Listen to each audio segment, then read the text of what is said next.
మహిమను కోల్పోయారు. దేవుని ఇచ్చినప్పుడు ఆ మహిమను పోగొట్టుకున్నారు.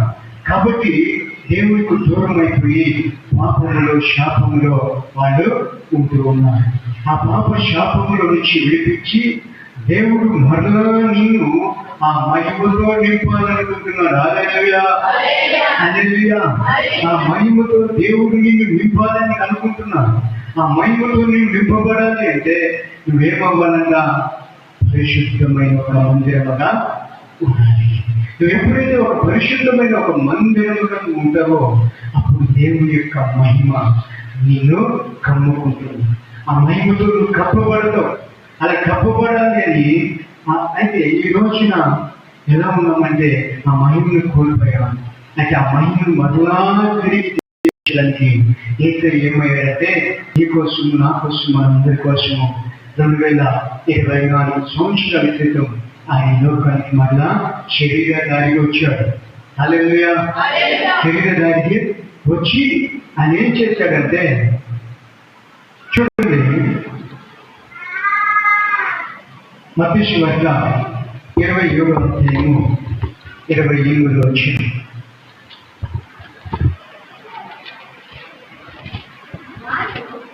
వారు ఆయన వస్త్రమును తీసివేసి ఆయన ఎర్రని అంగీ తొలగించి బొడవ కిరీటమును అల్లి ఆయన తల మీద పెట్టారు. హల్లెలూయా. చూడండి, ఈ చదివిన వాక్యం మనం చూస్తే యేసు ప్రభుకి ఆయన వేసుకున్నటువంటి వస్త్రాలు వాళ్ళు తీసేసి ఎర్రని అంగీని ఆయనకు తొలగించారు. ఎందుకు ఆయన ఎర్రని వస్త్రాలను ధరించుకున్నాడు? ఆయన ఎందుకు ఈ మహిమ కలిగిన దేవుడు, మహత్యము కలిగిన దేవుడు, వెలుగును వస్త్రంగా ధరించినటువంటి దేవుడు ఎందుకు ఎర్రని వస్త్రాన్ని ధరించాడు అంటే నీ కోసము నా కోసం మనందరి కోసమైనా ఎర్రని వస్త్రం ధరించాడు. ఎందుకు ఆ ఎర్రని వస్త్రం అంటే ఆ ఎర్రని వస్త్రము త్యాగము కలిగిన ప్రేమకు సాదృశ్యంగా ఉంది. దేనికి సాదృశ్యం ఉంది? త్యాగముతో కూడిన ప్రేమ. ఇంత ఈ లోకానికి వచ్చి ఆయన త్యాగం చేయకపోతే, ఆయన త్యాగంతో కూడిన ప్రేమను మన ఎన్నో చూపించకపోతే మనం ఎప్పటికీ ఆ మహిమను పొందగలే, ఆ మహిమను మనము ధరించుకోలేము. అందుకనే ఈ పాప శాపంలో ఉన్నటువంటి మనము విడిపించబడాలని ఆయన లోకానికి వచ్చి ఎర్రని వస్త్రాన్ని ఆయన ధరించుకున్నాడు. అంటే త్యాగాన్ని చేస్తున్నాడు. హల్లెలూయా, హల్లెలూయా. ఆనాడు ఆదాము అవ్వలు కోల్పోయిన మహిమను మరలా తిరిగి దేవుడు మనకు ఇవ్వడానికి ఆయన ఎర్రని వస్త్రాన్ని ధరించాడు. ఈ ఎర్రని వస్త్రం దేనికి సాదృశ్యంగా ఉందంటే యేసయ్య రక్తానికి సాదృశ్యంగా ఉంది. హల్లెలూయా, హల్లెలూయా. యేసయ్య రక్తము చేత మనం కడుగబడాలి. యేసయ్య రక్తం చేత మనం కడుగబడితే మనము ఆ మహిమా వస్త్రాన్ని పొందుకునేటువంటి యోగ్యత మనకు ఇస్తారు. హల్లెలూయా. ఎందుకంటే ఈ యేసయ్య రక్తం చేత మనం కడగబడకపోతే, యేసయ్య రక్తం చేత మనం కడగబడకపోతే ఎప్పటికీ మనము పరిశుద్ధులుగా మార్పు చెందలేదు. ఒక వ్యక్తి పరిశుద్ధుడిగా మారాలి అంటే, పరిశుద్ధతను ధరించుకోవాలంటే ఒక నిర్దోషమైన రక్తం చేత కడగబడాలి. ఆ నిర్దోషమైన రక్తము ప్రభువైన యేసుక్రీస్తు రక్తము మాత్రమే. హల్లెలూయా, హల్లెలూయా. ఎవరైతే ఆ రక్తం చేత కడుగుబడతారో వారు నిష్కలంకులుగా మారుతారు, అనిందులుగా మారుతారు. ఏ మచ్చ, ఏ దాగు లేని నిష్కలంకులుగా వారు మారి నీతిమంతులుగా తీర్చబడతారు, వారు పరిశుద్ధులుగా తీర్చబడతారు. ఎవరైతే యేసయ్య రక్తం చేత కడుగుబడి నీతిమంతులుగా పరిశుద్ధంగా తీర్చబడతారో వారికి ఆ మహిమా వస్త్రాన్ని దేవుడు ధరింపచేస్తాడు. హల్లెలూయా, హల్లెలూయా. కాబట్టి ఆ మహిమా వస్త్రాన్ని నువ్వు పొందుకోవాలంటే నువ్వు ఈ రోజున యేసయ్య రక్తము చేతులు కడగబడాలి. యేసయ్య రక్తం చేతులు కడగబడాలంటే ఆయన నీ కోసం నా కోసం చేసిన ఆ త్యాగాన్ని నువ్వు గుర్తెరగాలి. ఈ రోజున అనేక మంది ఆయన చేసిన త్యాగాన్ని మర్చిపోయారు. ఆ త్యాగాన్ని మర్చిపోయి ఆయన రక్త ప్రోక్షణ కింద రాకుండా వారు ఎక్కడెక్కడో చూపిస్తున్నారు. ఎక్కడెక్కడో చూపిస్తూ వారు ఆత్మీయంగా ఏమైపోతున్నారంటే మరణిస్తా ఉన్నారు. ఆత్మీయంగా దేవుడికి దూరం అయిపోయి మరణిస్తున్నారు. అది మనం అలా ఉండకూడదని, మనము ఆయన రక్తం చేత కడగబడిన వారుగా ఆయన ఇచ్చేటువంటి ఆ మహిమ వస్త్రాన్ని ధరించుకొని ప్రభువుతో కూడా మనం యుగాలు నిలిచి ఉండేవాళ్ళుగా మనం ఉండాలని దేవుడి వాక్యం ద్వారా మనతో మాట్లాడుతూ ఉన్నారు. దేవుడు మనతో మాట్లాడుతుండగా ఆ మాటలు మనం విని గ్రహించి ఆయన రక్తం చేత కడగబడిన వారు, ఆయన రక్తాన్ని మనం ఆశ్రయించాలి. ఆయన రక్తాన్ని ఎవరైతే ఆశ్రయిస్తారో వారిని ఆయన తప్పకుండా ఆయన రక్తంతో కడుగుతారు. ఆయన రక్తంతో కడిగి నిష్కలంకులుగా అనిందులుగా మనల్ని మారుస్తాడు. ఇందాక మనం పాడుకున్నాం, అమూల్యమైన రక్తం అని, నిష్కలంకమైన రక్తము, పాపిని పరిశుద్ధపరిచేటువంటి రక్తము, ఆ మహాపరిశుద్ధ స్థలంలో చేర్చేటువంటి ఆ రక్తము. నువ్వు ఆ మహాపరిశుద్ధమైన స్థలంలో నువ్వు చేర్చబడాలి అంటే, ఆ మహిమను ధరించుకోవాలి అంటే ఆ రక్తం చేత నువ్వు కడగబడాలి. ఆ రక్తం చేత నువ్వు కడగబడాలి అంటే ప్రభు సన్నిధికి వచ్చి నువ్వు పశ్చాత్తాపంతో ఆయన సన్నిధిలో నీ పాప దోషాలను నువ్వు ఒప్పుకోవాలి. పాప దోషాలను మనం ఒప్పుకోకపోతే దేవుడు మనల్ని పరిశుద్ధపరుస్తాడా? కాబట్టి మనము మన దోషాన్ని, మన పాపాన్ని ఆయన సన్నిధిలో ఎప్పుడైతే ఒప్పుకుంటామో, అతిక్రమం దాచిపెట్టేవాడు వర్ధిల్లుగాక, వాటిని ఒప్పుకొని విడిచిపెట్టేవాడు కనికరం పొందుతాడు. కాబట్టి దేవుని యొక్క కనికరాన్ని పొందుకోవాలంటే నీ అతిక్రమాలు, నీ దోషాలు, నీ పాపాలు నువ్వు దేవుని సన్నిధిలో ఒప్పుకొని విడిచిపెట్టినప్పుడు దేవుని యొక్క కనికరాన్ని పొందుకుంటావు. అప్పుడు ఆ అమూల్యమైన రక్తం చేత దేవుడు నిన్ను కడుగుతాడు. ఆ రక్తం చేత నువ్వు కడగబడితే ఆ రక్తం నీకు ఒక కోటలాగా ఉంటుంది. హల్లెలూయా. గ్రామంలో ఆనాడు ఆ వేకుడు వారిని దాచిపెట్టింది అవునా? దాచిపెట్టినప్పుడు ఆ వేకుడు వారు ఏం చేశారు? ఏ పట్టణం అది?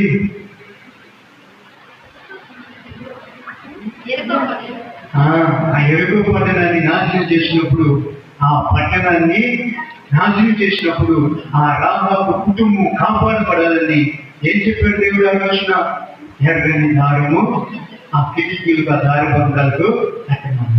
అంటే ఆ ఎర్రని దారం ఆ కుటుంబ కిటికీలకు ఉంది కాబట్టి ఆ కుటుంబంలో ఎవరైతే ఉన్నారో ఆ వారందరూ ఆ రోజున ఏమయ్యారు? కాపాడబడ్డారు, రక్షింపబడ్డారు. మిగతా జనమంతా ఏమైపోయారు? సంహారకుని చేతిలో సంహరించబడ్డారు. కాబట్టి ఆ విధంగా నువ్వు కాపాడబడాలి అంటే, నువ్వు రక్షింపబడాలి అంటే ఏదైనా రక్తం చేత నువ్వు కడుగబడి నువ్వు నిర్దోషమైన ఒక వ్యక్తిగా నువ్వు నిలవబడినప్పుడు సంహారకుడు నిన్ను దాటి వెళ్ళిపోతాడు. అలా నువ్వు కాపాడబడతావు, అలా కాపాడబడతావు. హల్లెలూయా, హల్లెలూయా. కాబట్టి దేవుడు నీకు మహిమను ధరించడానికి ఆయన ఎర్రని వస్త్రాన్ని ధరించాడు.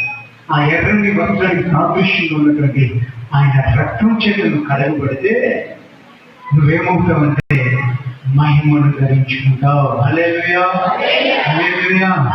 కాబట్టి ఎవరైతే వాక్యం విని ఆయన రక్తాన్ని ఆశ్రయిస్తారో, ఆయన త్యాగాన్ని గుర్తించి ఆయన రక్త ప్రోక్షణ దగ్గరికి వస్తారో వారందరినీ దేవుడు తన రక్తంతో కడిగి నీతిమంతులుగా తీరుస్తాడు, పరిశుద్ధులుగా తీరుస్తాడు. ఆ పరిశుద్ధులు రేపు ఆయన మహిమను ధరించుకొని ప్రభుతో కూడా యుగాలు ఉండబోతున్నారు. హల్లెలూయా, హల్లెలూయా. తర్వాత మనం చూస్తే లూకా సువార్తలో అధ్యాయంలో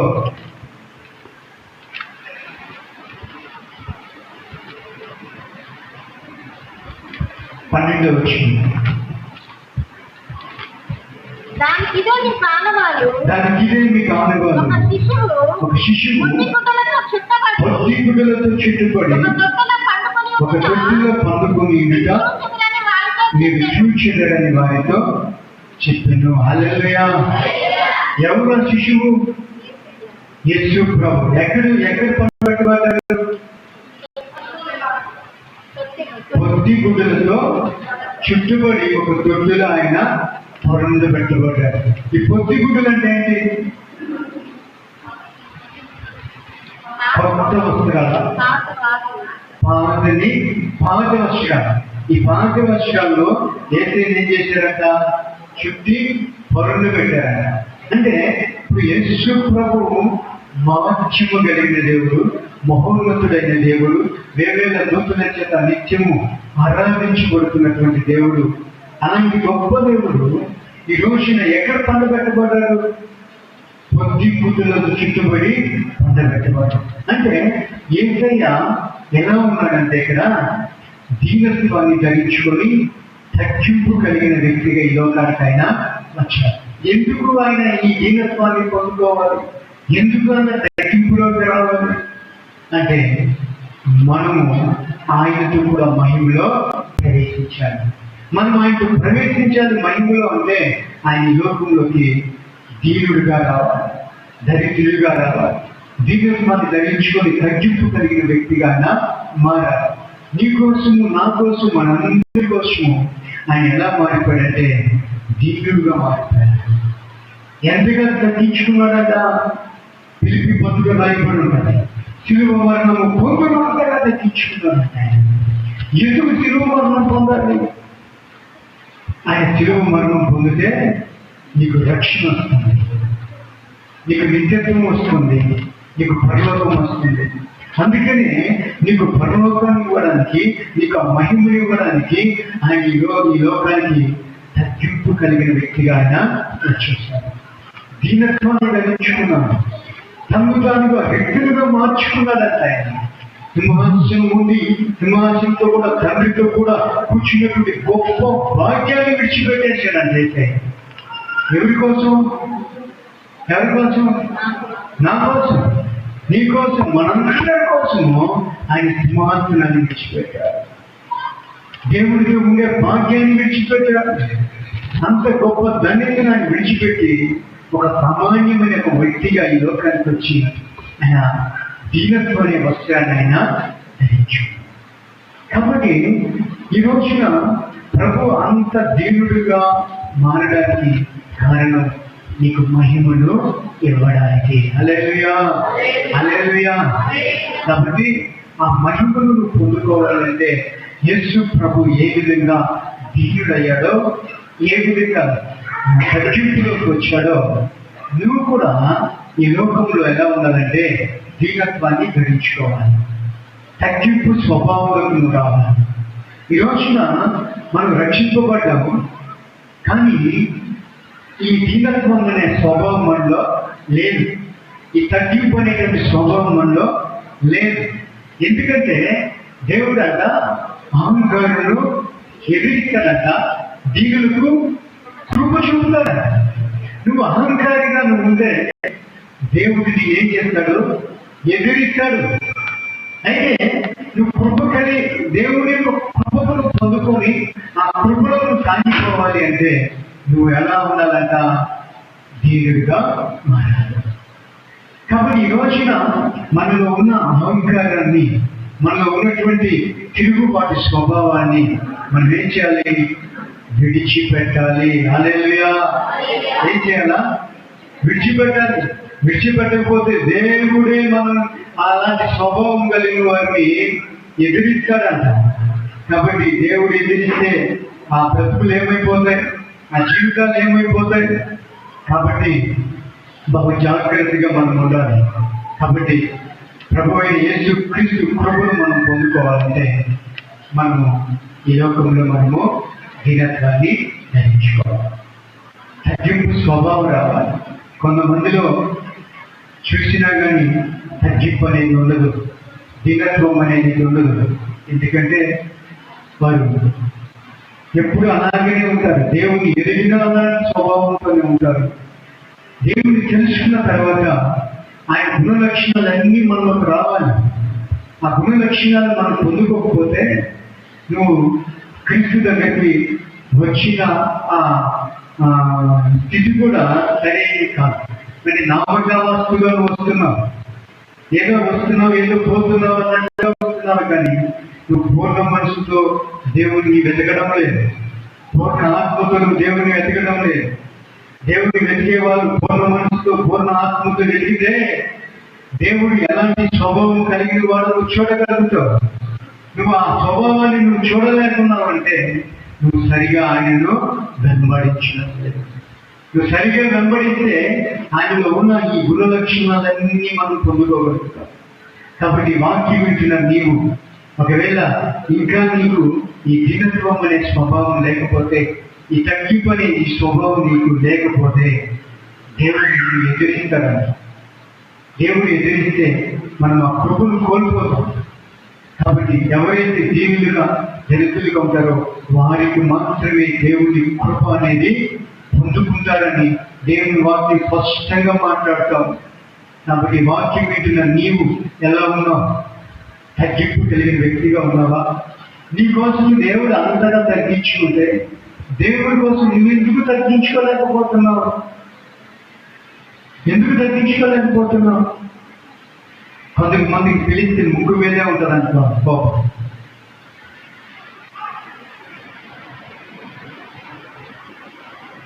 ఆ స్వభావం అనేది మనం విడిచిపెట్టాలి.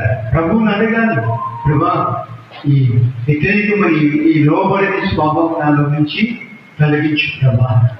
నేను దీనుడిగా ఉండాలి, తగ్గింపు కలిగి ఉండాలి. మీరు మాకు చూపించిన ఈ మాదిరి ప్రకారం నేను బ్రతకాలి, జీవించాలి అని ప్రభువుని అడిగితే ప్రభు మనకు సహాయాన్ని అందిస్తారు. మనం అయితే అడగవు ఏమడుగుతామంటే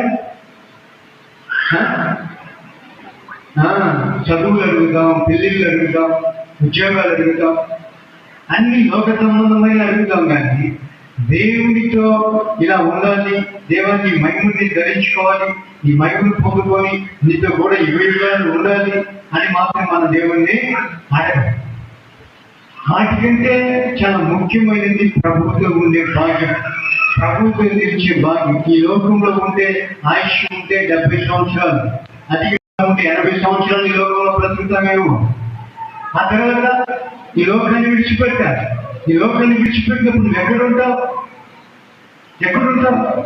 ప్రభుతో ఉండాలి అంటే ప్రభువుకి నచ్చిన మార్గంలో ఉండాలి. ఆయన చూపించిన మార్గాల్లో మనం వెళ్ళాలి. అలా చేయకుండా నీకు నచ్చిన మార్గాల్లో వెళ్ళి ఈ లోకయాత్ర కాలిస్తే అప్పుడు ప్రభుత్వం ఉండగలుగుతామా? అప్పుడు ఏమంటా అగ్ని ఆనంద పురుగు సాగునటువంటి నరకంలో పడవేస్తారు. కాబట్టి అది మనం తప్పించుకొని ప్రభుత్వం కూడా మన మహిమలో ఉండాలని దేవుడు మన ఎడల ఆశ కలిగి ఉన్నాడు. కాబట్టి మనకు కూడా ఆశ ఉండాలి. ప్రభా నీ మహిమను నేను ధరించుకొని నీతో కూడా నేను పరలోకంలో ఉండాలి, నీ ఎదుటి నేను నిలబడాలి ప్రభా అని మనము దేవుడిని అడిగితే దేవుడు సహాయం చేస్తాడు. అందుకనే సిద్ధపాటు కలిగిన కన్నికల గురించి మాట్లాడే వాక్యం ఎంతమంది సిద్ధపడ్డారు? 10 మంది కన్నికలే. 10 మంది ఎవరంట? కన్నికలే. 10 మందిలో లోపం లేదు. కన్యత్వంతో ఉన్నటువంటి 10 మంది కన్నికలు వారు. 10 మంది సిద్ధపడ్డారు. అయితే పెళ్లి కుమారుడు రావడం ఏమైంది? ఆలస్యమైంది. ఈ ఆలస్యమైన తర్వాత వాళ్ళు కొంత నిద్రపోయారు. మన పెళ్లి కుమారుడు వస్తున్నాడని బాగుంటగా ఒక సౌండ్ వాళ్ళకి వినపడినప్పుడు 10 మంది లేచారు. 10 మంది లేచారు. ఇప్పుడు పెళ్లి కుమారుడు అనుకుంటే ఈ 10 మంది చేతిలో ఉన్న ఏంటి? దీపాలు. 5 దీపాలు ఆరిపోతున్నాయి, 5 దీపాలేమో వెలుగుతున్నాయి. అవి కూడా ఆరిపోయి వస్తే వీళ్ళు ఏం చేశారు? ఇంకొక బుక్కిలో ఉన్న ఆయిల్ వాటిలో పోశారు. ఈ దీపాలు ఆరిపోలే. వీళ్ళు దీపాల్లో పోయారంటే వీళ్ళ దగ్గర ఏం లేదు, ఆయిల్ లేదు, నూనె లేదు. ఏం చేయాలి? వీళ్ళు అడిగితే ఇద్దరికి సరిపోదు. వీళ్ళేం చేయాలి? ఇప్పుడు అంగడికి వెళ్ళి కొనుక్కోవాలి. పోయి కొనుక్కుని వచ్చేదానికి ఏమైంది? పెళ్లి కుమారుడు వచ్చాడు. ఈ 5 మంది ఆ పెళ్లి కుమారుడిలో వెళ్ళిపోయారు. ఈ 5 మంది ఏమైపోయారు? విడవబడిపోయారు. ఎందుకు? కన్నికలే కదా, పరిశుద్ధంగా జీవించడంలే కదా. కానీ వాళ్ళు ఉన్న నోటి ఏంటంటే నిర్లక్ష్యం. సిద్ధపాటులే. మంచిగానే జీవించారు, వాక్య ప్రకారమే జీవించారు. కానీ కొంత సిద్ధపాటు తగ్గింది. నిర్లక్ష్యం వచ్చినప్పుడు పోరాడు. ఈ నిర్లక్ష్యం అనేది ఉంటే ఏమైపోయారంటే వాళ్ళు విడవబడ్డారు. అప్పుడు వచ్చి తలుపు పెడితే తలుపు వేయబడింది, తలుపు తీయే. 5 మంది మాత్రమే ఆ పిలుపు మాట తెలిపారు. ఈ 5 మంది ఏమో విడవబడ్డారు. అలాగే ఎవరైతే ఈ విధంగా సిద్ధపడతారో వారికి ప్రభువు వచ్చినప్పుడు ప్రభువుని ఎదుర్కొని ప్రభువుతో కూడా నిత్యత్వంలో ఉంటారు. కాబట్టి ఈ వాక్యం ఇచ్చిన నీవు ప్రభు ఏ విధంగా నీ కోసం నా కోసం దీనత్వాన్ని ధరించుకొని తగ్గింపు కలిగి జీవించాడో, శిలువ మరణం పొందినట్టుగా తగ్గించుకున్నాడో అలాంటి స్వభావం నీవు కూడా పొందుకొని ఉంటే అప్పుడు ఆ మహిమా వస్త్రాన్ని దేవుడు నీ మీద కప్పుతాడు. హల్లెలూయా, హల్లెలూయా. కాబట్టి ఆ మహిమా వస్త్రం మనం ధరించుకోవాలంటే నీలో తగ్గింపు కావాలి, దీనత్వం కావాలి. అంగడిలో దొరకవై పక్క వాళ్ళ దగ్గర దొరకవు. ప్రభువుని చూడాలి, ప్రభు దగ్గర నేర్చుకోవాలి. ఆయన నడిపించిన ఆ మార్గంలో వెళితే తప్పకుండా నీకు ఆ స్వభావాలన్నీ వస్తాయి. ఆయన చూడకపోతే మాత్రం రా, నువ్వు మనుషులు చూసేవా, మనుషుల్లో ఉన్న స్వభావాలన్నీ నీకు వస్తాయి. ఆ స్వభావాలన్నీ నేను వెంటాడు. మనుషులు చూడదు, నీ కోసం నా కోసం ఆ కలువరి శిలువలో 3 ప్రేగుల మధ్య వేలాడిన ఆ ప్రభువుని చూడండి. తప్పకుండా ఆ స్వభావాన్ని నువ్వు పొందుకోగలుగుతావు. ప్రభువుని చూడకపోతే ఏది నువ్వు చేయను. కాబట్టి ఈ వాక్యం ఇచ్చిన నీవు ప్రభువుని చూడు. ఆ నీ కోసం ఎంత తగ్గించుకున్నాడో ఆ ఫిలిప్పీ పత్రిక 2వ అధ్యాయం రాయబడి ఉంటుంది. ఇంటికి వెళ్ళి చదువుకోండి. నన్ను తానుగా వ్యక్తంగా చేసుకున్నాడు. శిలువ మరణం పొందినంతగా తగ్గించుకున్నాడు. దాసుని స్వరూపాన్ని ధరించుకున్నాడంట. ఇవన్నీ నీ కోసం, నా కోసం, మనందరి కోసం.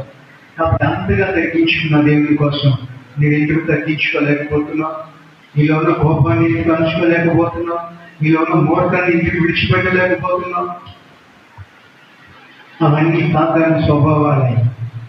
కాబట్టి వాటికి తాము ఇవ్వకుండా వాటిని విడిచిపెట్టి దేవుని ప్రేమతో మనం నింపబడితే ఈ తగ్గింపు, దీనత్వం అనేది మనకు వస్తూ ఉంది.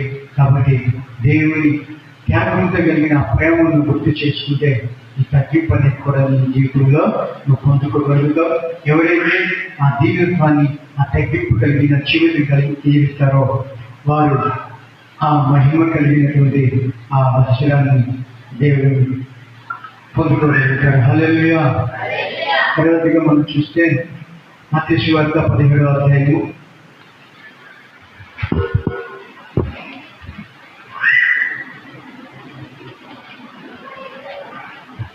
2వ వచనం. ఆయన ముఖము సూర్యుని వల్లే ప్రకాశించును. ఆయన వస్త్రములు వెలుగు వలె తెల్లని వాయువు. లూకాసు వార్త 9వ అధ్యాయం 29.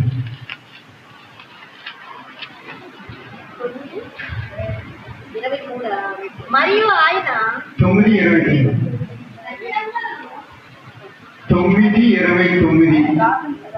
ఆయన ప్రార్థించుచుండగా ఆయన ముఖ రూపము మారెను, ఆయన వస్త్రములు తెల్లనివై దగదగా మెరిసెను. హల్లెలూయా.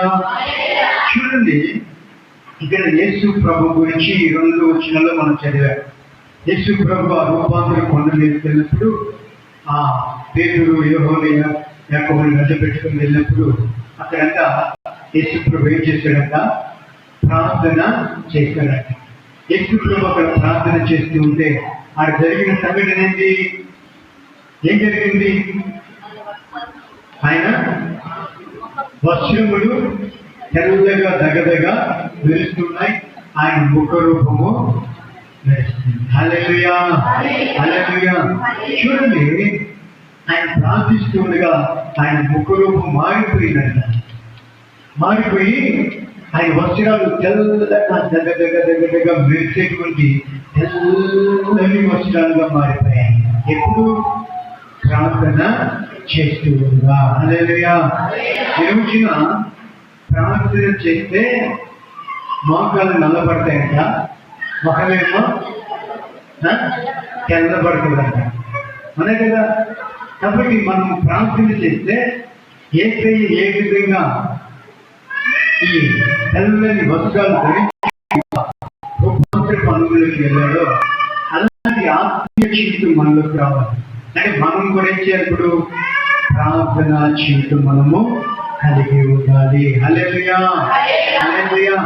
మనం ప్రార్థనా జీవితం లేకపోతే మన ముఖరూపము మారదు. ఆ తెల్లని వస్త్రాలుగా మనము ధరించుకునే స్థితిలో మనము రాలేదు. అలా రావాలి అంటే నువ్వు ప్రార్థన చేయడం అంటే ప్రభువుతో గడపాలి.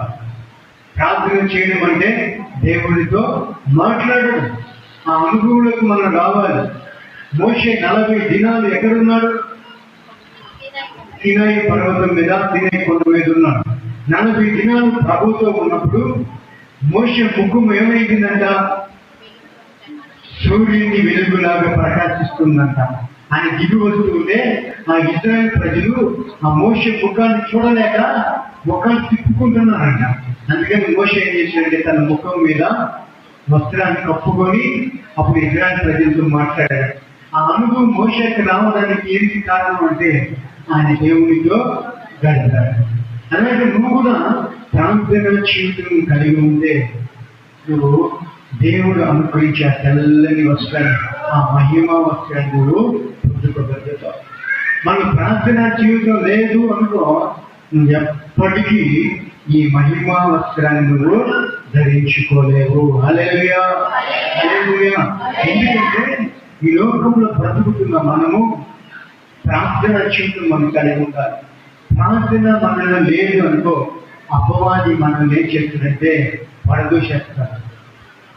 మనం అపవాది ఈ లోకంలో మనం జీవిస్తుండగా దేవుడి పిల్లలంగా మనము సాధారణ మనం జయించాలి. అలాగే శరీరాన్ని మనము జయించాలి. సాధారణి శరీరాన్ని మనం జయించకపోతే ఈ తెల్లని మహిమా వస్త్రాన్ని మనము పొందుకోలేము. ఎందుకంటే అపవాది మనం దాన్ని పొందుకోనికుండా మనకు అడ్డుపడి మనం ఏం చేస్తున్నాడంటే లోకంలో పడేస్తున్నాం. ఈ రోజున అనేక మంది దేవుని పిల్లలు, దేవుని బిడ్డలు ఏమైపోతున్నారంటే దేవుని సన్నిధికి దూరం అయిపోయి లోకంలో పడిపోతున్నారు. కారణం ప్రార్థన లేని జీవితం వల్ల. వాళ్ళు ప్రార్థన లేకపోవడం వల్ల వాళ్ళు పడిపోతున్నారు. అపవాది వారిని పడేస్తున్నాడు. ఏటిలో పడేస్తున్నాడు? శరీరాశలో, నేత్రాశలో, జీవపడములు పడేస్తున్నాడు. ఈ ఎవరి వల్ల కలిగినాయి? లోకాధికారి అయిన సాతాను వల్ల కలిగాయి. అవి దేవుని వల్ల వచ్చినాయి కాదు. ఈ లోకాధికారి అయిన అపవాది కార్యాలయ. అందుకని వాడు అందరినీ చేస్తున్నారంటే శరీరాశలో, నేత్రాశలో, జీవపడములో పడదూసేస్తున్నాడు. వాటిలో పడిపోయిన వాళ్ళు లేకపోతున్నారు. ఎందుకంటే ప్రార్థన జీవితం లేకపోవడం వల్ల. హల్లెలూయా, హల్లెలూయా. కాబట్టి ఇప్పుడున్న ప్రతి ఒక్కరూ ప్రార్థన జీవితం కలిగి ఉండాలి. ప్రార్థన జీవితం లేకపోతే, ఎందుకంటే అపవాది ఆ విధంగా చేసేది, వాడు దేవుని దగ్గర ఉన్నాడు, ఒకప్పుడు దేవుని దగ్గర ఉన్నాడు, దేవుని ఎదురు ఉన్నాడు, దేవుని సమూహంలో ఉన్నాడు. అయితే వాడు ఒక రోజు ఏం చేశాడంటే గర్వించాడంట. వాడికి వచ్చిన వాడికి వస్తున్నటువంటి ఆ వర్తకం వల్ల వాడు గర్వించి ఏం చూశాడు? దేవుని సింహాసనాన్ని చూశాడంట. గర్వించి ఆ సింహాసనాన్ని నేను పొందుకుంటే ఇంకా నేనే దేవుడిని అయిపోతాను అని వాడు గర్వించి ఆ సింహాసనం మీద వాడు చూపు వేసినప్పుడు దేవుడు ఏం చేశాడు? వాడు అక్కడి నుంచి తోసేశాడు. ఎప్పుడైతే వాడు తోసేశాడో వాడు అప్పటి నుంచి నాకు లేని భాగ్యము ఆయన రూపంలో చేసుకున్న ఏ మనుషుని కూడా ఉండకూడదు అని వాడు ఏం చేశాడంటే మనుషులందరికీ ఆయన దగ్గరికి పోనీయకుండా ఆయన పరుస్తున్నాడు. మరి ముఖ్యంగా ఎవరైతే క్రీస్తుని తెలుసుకున్నారో వారి మీద ప్రభుత్వం చూపుతూ ఉంటాడు. వారికి అవసరం వాళ్ళే దేవుని రాజ్యానికి అర్హుడు కాబట్టి వాళ్ళని పడదోషిస్తే వాడు సంతోషిస్తాడు. అందుకని వాడు దేవుని బిడ్డలతో వాడు వెంటాడుతూ ఉంటాడు. నీళ్ళ ప్రార్థన లేదా, నీళ్ళ సిద్ధపాటు లేదా, అవి చూసినంతో పడదోసేసి నిన్ను నాశనంలోకి తీసుకెళ్ళిపోతాడు.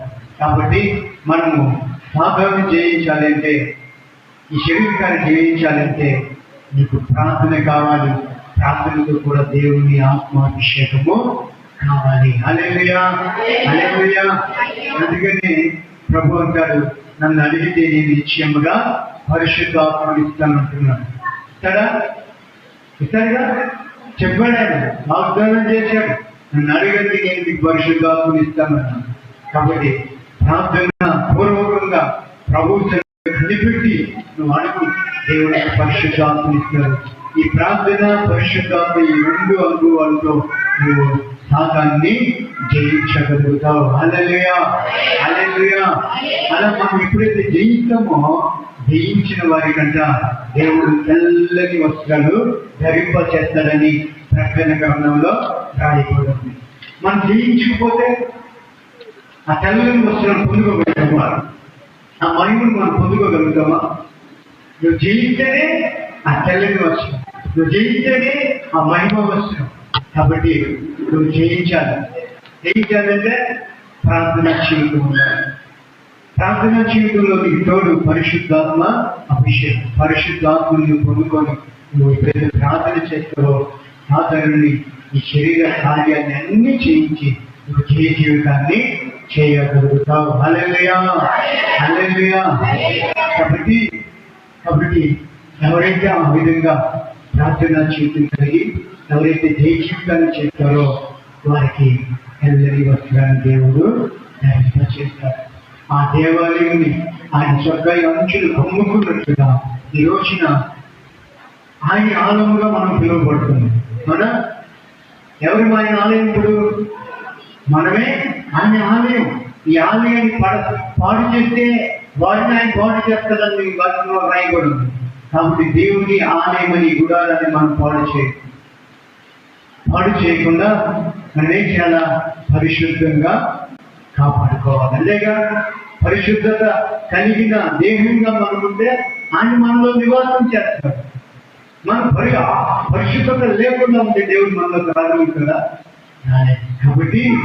కాబట్టి ఆయన నీకు మహిమను ఇవ్వడానికి, ఆ మహిమ వస్త్రాన్ని నువ్వు నీ మీద కప్పడానికి, ఆ మహిమలో ఆయనతో కూడా నీకు నిలువ పెట్టుకోవడానికి ఆయన లోకానికి వచ్చి నీకోసం ఎర్రని అంగి ధరించాడు.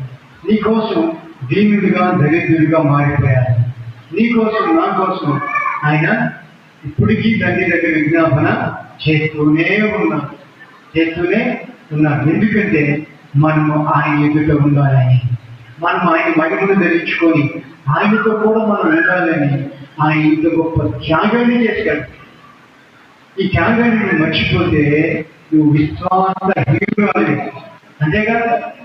కాబట్టి ఆయన చేసిన త్యాగాన్ని నువ్వు మరవకుండా అది జ్ఞాపకం చేసుకొని ఏమవ్వాలంటే ఆయన రక్తం చెప్పి కడుగుబడి పరిశుద్ధత కలిగిన జీవితం చేయాలి. తర్వాత తగ్గింపు, దీనత్వం కలిగిన స్వభావంతో దేవుని సన్నిధిలో ఎప్పుడు నువ్వు తగ్గింపు కలిగి ఉండాలి. అలాగే ప్రార్థన జీవితం కలిగి నువ్వు ఉన్నట్లయితే దేవుడు మహిమతో నిన్ను నింపుతాడు. హల్లెలూయా, హల్లెలూయా. ఆశ ఉందా లేదా? దేవుని మహిమను పొందుకోవాలని ఆశ కలిగిన ప్రాణాన్ని దేవుడు తృప్తిపరుస్తాడంట.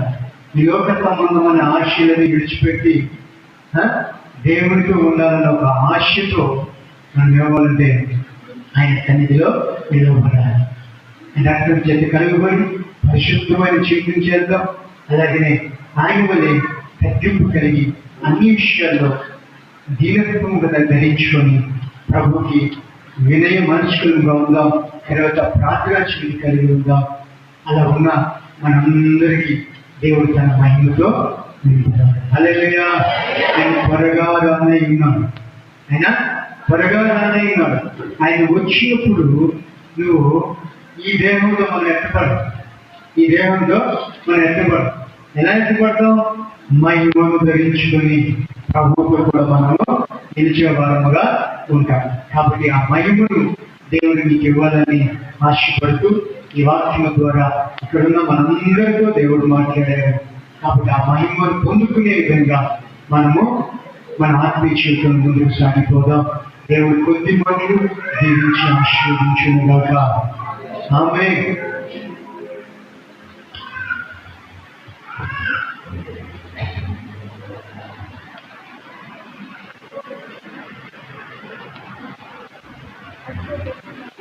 ప్రార్థన చేసుకుందాం.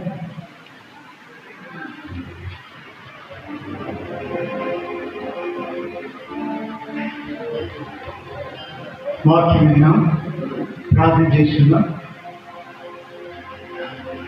మన మధ్యలో ఉన్నటువంటి ధనకర ప్రార్థన చేస్తున్నాం.